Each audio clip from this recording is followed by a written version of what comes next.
I came to America in 1965. I was 16 and a half years old. I came here to be a student. At the time, there was nothing in the world I hated more than the idea of being a student.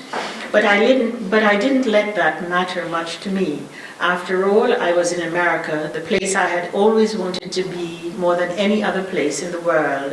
So what did I care what I was masquerading as? I lived with a family in a town in Westchester. They were very nice and protective toward me, and my mother would remind me how lucky I was that I had such nice people to look after me while I was in America. From the very first moment I got here, though, I would say to them, "How far is New York City from here?" And they would say, "Just 45 minutes or so by train." I would then say, "Really? Just 45 minutes away by train?" And they would say, "Really? Just 45 minutes away by train?" Then they would laugh at me because they said it was so amusing the way I would always ask about New York.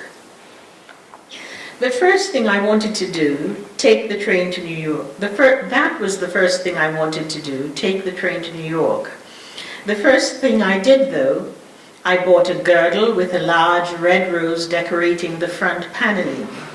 I had never seen a girdle or known anyone who wore a girdle before, but from magazines and films I had gathered that all up-to-date American women wore girdles. I, at the time, was 5 feet 11 inches tall and I weighed 107 pounds. Along with the girdle, I bought a padded brassiere that made the nipples of my breasts look like newly sharpened pencils. Then I had my hair straightened with a cream for the first time, and I had it styled in a way that made me look like the pictures of Negro American girls I had seen in Tan magazine. Of all the things I had wanted to be when I was little, being a Negro American girl like the girls in Tan magazine was one of the three that I was most serious about. The girls in Tan magazine looked to me to be tough and bad and worldly, and in my mind, girls like that didn't live in Chicago or Detroit or Cincinnati. Girls like that lived in New York.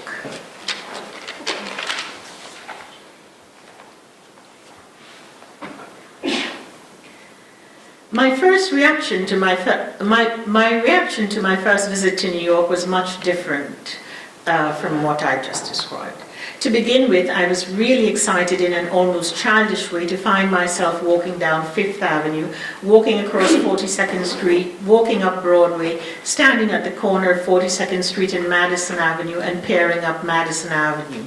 Madison Avenue sounded even better now that I could see it written on a painted yellow street sign. I bought bags of chestnuts. Until then I had only seen chestnuts in pictures, and ate them greedily, even though I hated the way they tasted. I thought all the people looked alike, that the white people and the black people looked more like each other than they looked like white people and black people I had seen outside New York. They all had the same gait, the way they would walk toward each other with such ferociousness, looking as if they were hell-bent on colliding. But seconds before the actual collision, they would veer away from each other. It looked like a game. People didn't seem interested in each other. They didn't stop and stare at what the other was doing or listen to what the other was saying. They didn't butt into each other's conversation. It was the complete opposite of everything at home, and just what I wanted, the complete opposite of everything at home. And the buildings. People actually lived and worked in them, really, not just for the pictures. And the way it smelled, so wonderful, even though all the cars made my eyes water.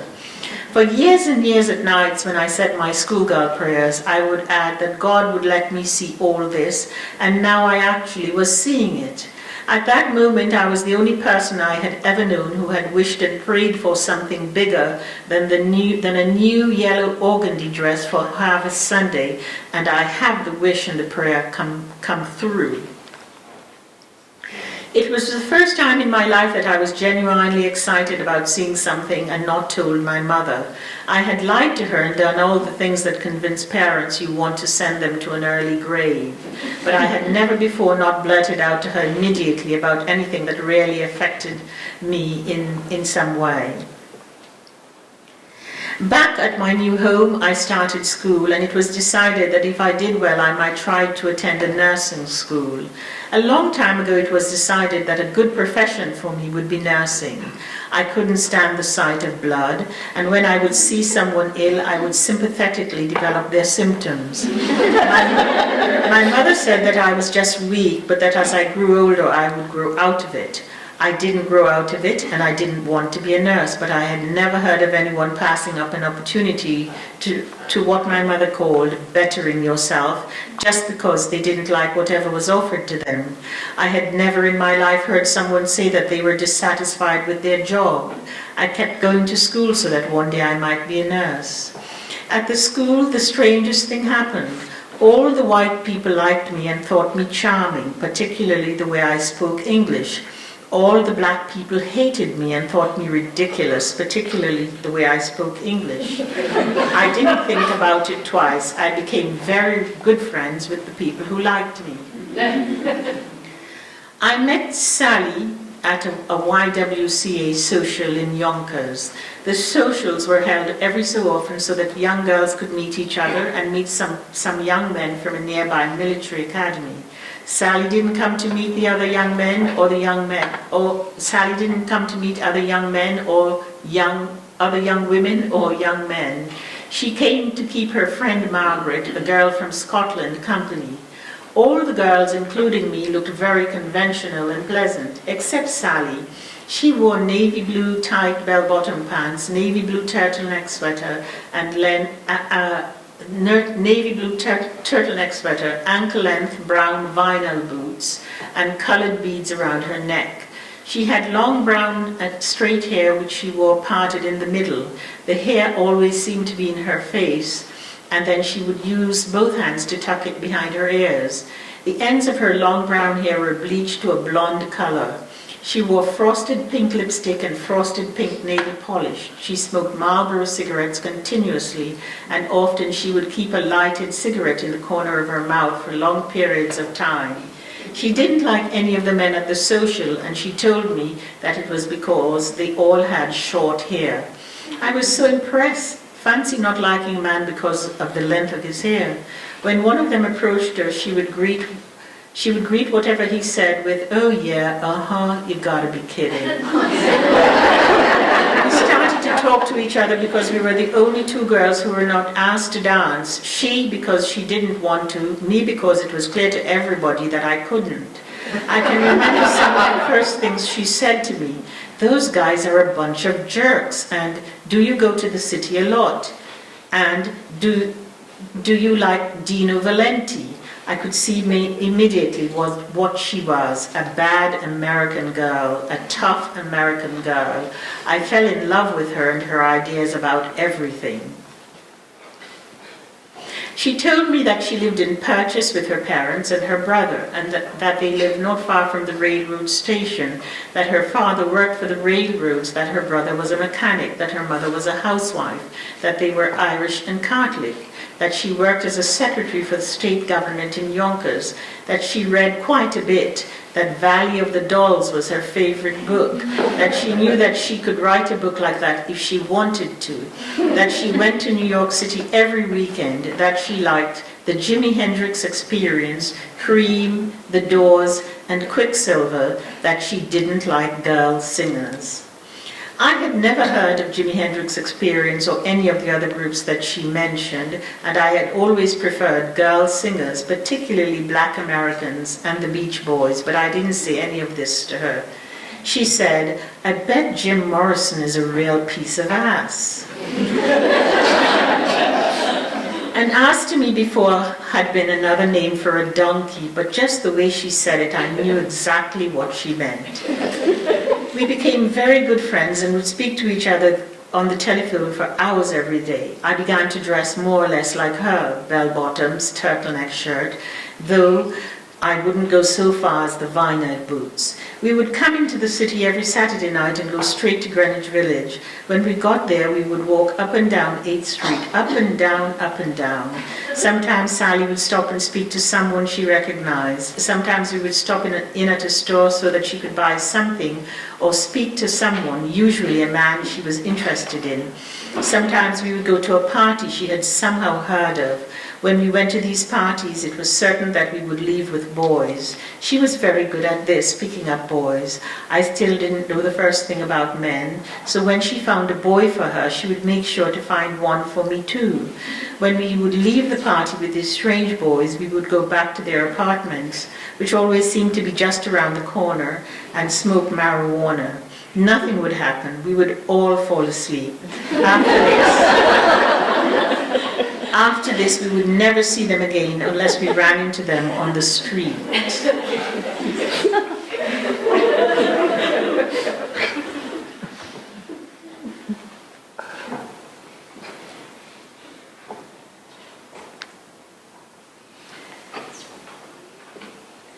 I do not come from a family of writers. I never knew a writer. We are oral people. We talk to each other a lot, and when we talk, we touch the person we are talking to. All the things I know about my family and about everybody else, people told me. The people in my family are banana and citrus fruit farmers, fishermen, carpenters, and opium women.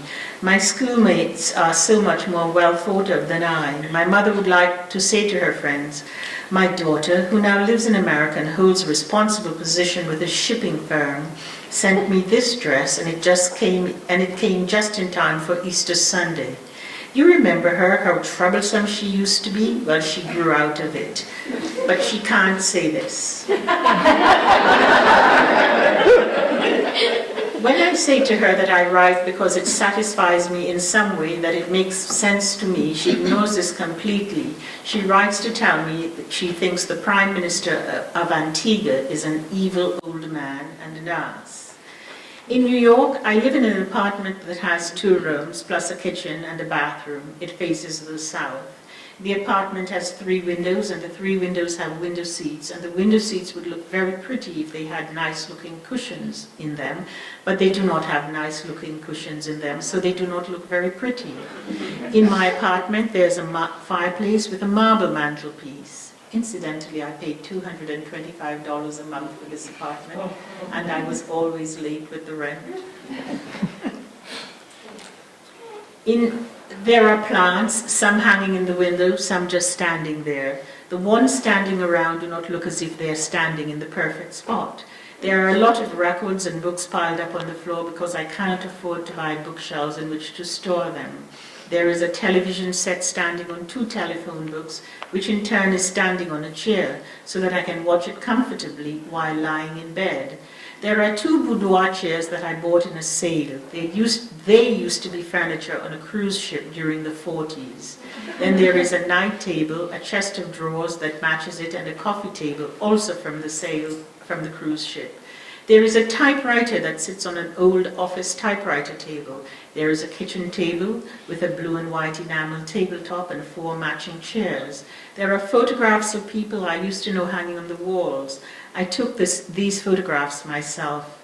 In the kitchen, there's a white refrigerator. It has 2 doors. In the freezer, there's nothing but ice trays filled with ice and a bag full of chicken necks and giblets. When I buy a whole chicken, I save these because I think that I will one day use them for something. I never use them for anything. In the other part of the refrigerator is yogurt, brewer's yeast, fruits and vegetables, 32 bottles of different vitamins, and other things that women eat because they don't want to get fat. There is a stove that lights up immediately when you turn on the gas. The kitchen is so small that you can't turn around in it with outstretched arms. The bathroom is bigger and it has a tub that when filled with water will cover to just below the breastbone. In my apartment, I smoke Lucky Strikes. This is where I go to when I say to my friends, and now I am going home. Sometimes when I take a good look at my home, it makes me feel very big and strong. Sometimes when I take a good look at my home, I feel very small and very vulnerable. Not long ago, I had mice in my house, and for 2 weeks, I couldn't live there. When I started to live there again, I would stand on a chair to get dressed. I would stand on a chair to get undressed. I would stand on a chair to put on my makeup. I would stand on a chair to make myself some dinner. And this was after they had been caught. A man and a woman I know, friends of mine too, are always telling me that I am to be admired because I have lived for so long by my wits. I know what they mean. I know they mean it as a compliment, but just the same, I don't like it when they tell me this, lived by her wits. I think it makes me sound like someone who has been up to now a successful embezzler. Lived by my wits indeed. First of all, let me be the judge of whatever it is I have lived by. But the other thing, you mean people are going to think that the years I spent not knowing my head from my ass amounts to my living by my wits? It wasn't that way at all.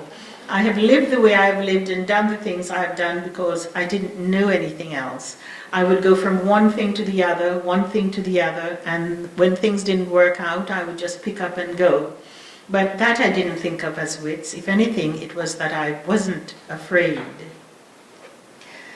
About these interesting people, where did I get such an idea? But it is true that they all live here. I see them all the time on the street passing me by.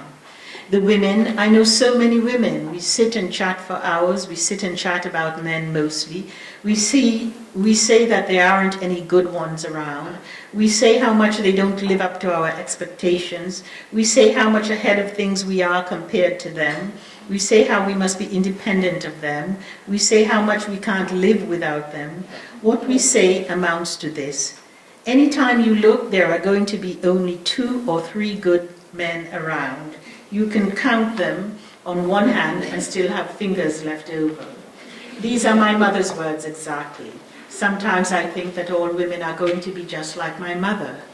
Even as I write this, a woman I know has just told me that her new boyfriend makes love the way James Taylor sings Handyman. So this is what will be the end of us. He makes love the way James Taylor sings Handyman. But the worst thing about it is how it can't be helped. It just can't be helped. Once I was walking down a street and just about to pass by a man. He said, "Hey sugar, you coming at me like a fresh baked cake." When I didn't say anything but kept on walking, he crept up behind me and whispered in my ear, "Speak, devil, speak." I looked at him and I laughed out loud. Every time I think of this, I smile to myself. I try not to go to parties. I'm afraid I will like them and become a New York party goer. When I go, I try to behave as badly as possible so that I won't be asked back. The other day at a party, I was introduced to a man, a writer. On being introduced to him, I said, "Oh, so you are the man who writes those articles. I thought from your writing you wore Hawaiian shirts."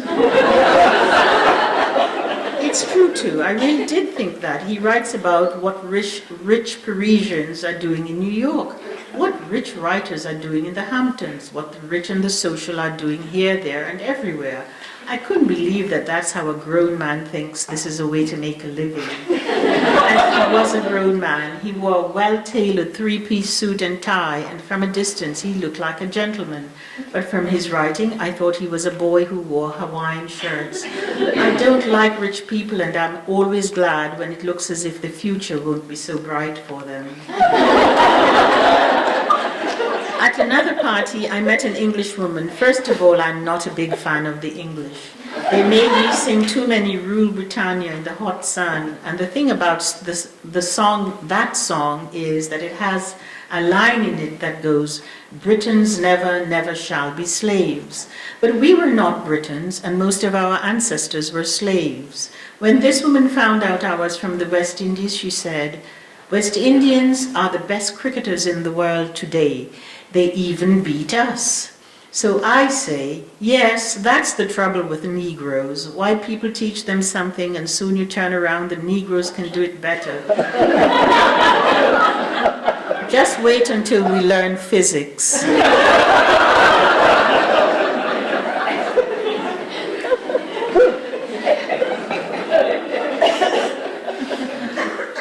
I do not see a psychiatrist. Now I do. I have never been to one. I think about it, though, because a lot of people I know see one. I don't think I could stand it.